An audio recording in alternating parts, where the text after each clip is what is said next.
For this, you are reading Chapter 2 of Opinions about Driverless Cars. You already read the introduction in Chapter 1, so now you're reading the other side of it. Because remember, the introduction was just giving sort of an overview. Chapter 1 was why it was a good thing, and so now you're reading Chapter 2, some of the downsides. Remember that this book is an opinion book, so it'll give facts to support both sides, but it is showing both sides and the opinion of whether it is good or bad.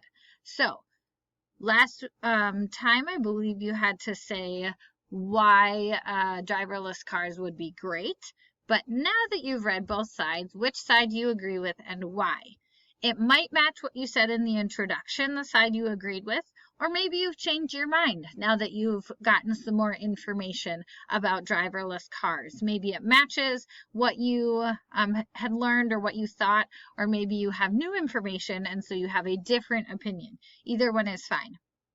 And then another sort of similar question, would a future with only driverless cars be wonderful or horrible? Would it be a combination of both?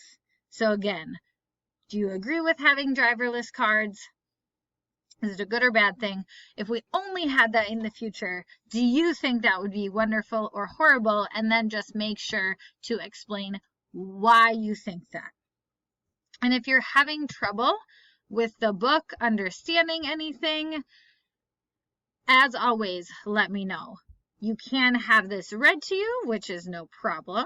It's a great way to understand new material. And then just make sure to ask if you have any questions. Good luck.